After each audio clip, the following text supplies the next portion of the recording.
from Israel's army chief that these strikes on Lebanon are in preparation for the possible entry of troops.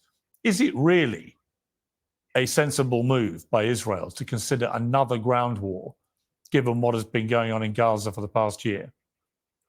Or was it a sensible move on the 8th of October to start a war from Lebanon into Israel, evacuating 100,000 Israelis who don't live anywhere near 10 kilometers from the border? Why did they start that? There's no territorial claim. What was the point of that? Maybe, and this is what the ambassador, of course, didn't mention, and I'm sure Elika will back me up on this, maybe they're all really the servants of the Islamic Republic of Iran, and they're doing their bidding for them.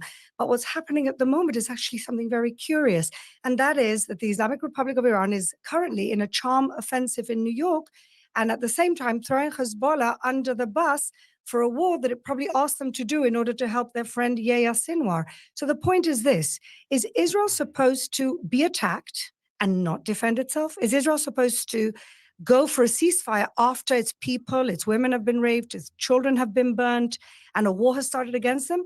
We've been in this story since 1948, when we were attacked by all the countries around Israel. Today, that has been replaced with Islamic Republic proxies and militias. And this is where we find ourselves. Do we want war? No, we want peace. We're not in Lebanon. He's talking about UN. He's talking about resolutions. It's very simple. If he wants this all to stop, it's very, very simple. Just comply with Resolution 1701, which says very simply this: Hezbollah has to go behind north of the Litani River, and there's not supposed to be any armed terrorist south of the Litani River, and it's all over. The question is not to me. The question is, why on the 8th of October, Hezbollah decided to start throwing what is now almost 10,000 missiles into Israel? If the UK, if in Dover, France threw 10,000 missiles from Calais, Piers, what would happen? Well, I think we would certainly robustly defend ourselves. Let me go to Wajahad Ali for your response there to what Fleur Hassan Nahum was saying and what the ambassador was saying, because clearly there are very strong opinions on both sides here. There have been for the last year. What do you believe is likely to happen next, and what do you think of what is happening? Yeah, so I think we all agree that nothing justifies the war crimes and terrorism that was done on October 7th, but that's completely wrong. I mean, I guarantee you, maybe not on this panel, but there are many, many people to say that, nobody feels that October 7th was justified. There are many people that would argue that. To Israel, October 7th justifies committing war crimes and terrorism all around the world. Israel sounds like Dr. Strangelove. It sounds like a manic, violent creature right now that has said, this is their quote, "We want de-escalation through escalation." That's like saying no fighting in the war room. That's like saying we will bomb them in order to save them. That's like saying... Well, it's very simple, actually. In order to save the Arabs from their genocidal culture, you need to educate them through force, the only language that they understand, and teach them that if you mess with us, you will die. Saying we will find life in death. Israel has already invaded Lebanon in 1982. 15 to 20,000 people were killed, mostly civilians. It wanted to weaken the PLO. You know what happened as a result of that? The PLO was weakened, but something called Hezbollah rose. Then Hamas rose. 2006, Israel and Lebanon had a war. Many civilians were killed. It was a stalemate. Now, almost a year into the October 7th war and the Gaza war, since then, 41,000 Palestinians have been killed, mostly children, Piers, in Gaza. More children have been killed in Gaza than in all the war zones combined in the past 2 years.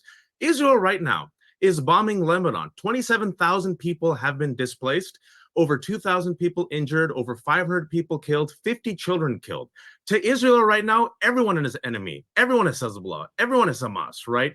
Okay, for anyone that argues about the fact that people are being displaced, people are being killed, where were you this entire time when Hezbollah was firing rockets into Israel, when Hezbollah was attacking Israel? Is it only because there's the obvious selective outrage by these pro-Palestine voices or anti-Israel or pro-Hamas voices, because they're really all anti-Israel, the selective outrage where only when Israelis die, where only when it's Israel committing the supposed genocide is when they come out. Only when Israel is committing this so-called apartheid is when they come out. Nurses are killed. The refugee camps are killed. I've been talking on your show for the past year. Each time I come on, there's a fresh new horror, right?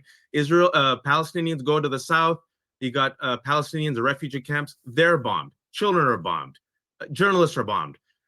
Leon Panetta, who was the former CIA director, has said what Israel did in Lebanon, specifically booby-trapping the phones, is an act of terrorism. That's Leon Panetta. The United Nations Commissioner on Human Rights said that same action was a violation of international law. I want to quote him. He said, "It is a war crime to commit violence intended to spread terror among civilians," end quote. So the question for me is, when will the world and when will the United States say enough? It's clear, Piers, that Benjamin Netanyahu does not care about the hostages. Don't take my word for it. Who are the people protesting Benjamin Netanyahu? The family members of the Israeli hostages in Tel Aviv and Jerusalem. This is a recipe for madness, Piers, for madness. It's a one-year anniversary. Netanyahu wants to escape accountability. He wants to escape the inquiry, asking, how come you didn't stop the war, which, by the way, you knew was going to happen. You knew the attack was going to happen, but he was too busy with his corruption charges. He needs to stay in power to avoid from resigning and possibly going to jail. And also a perpetual war will help the supremacists in his cabinet, like Ben-Gvir, who literally is like the member of the KKK, who now is the national security minister, and people like Smotrich, who have openly said, Piers, that they have a genocidal plan. They want everything, river to the sea, and to push out Palestinians. So I condemn. I'll do this for you, Piers. Oh, now from the river to the sea is a genocidal chant. Before it wasn't.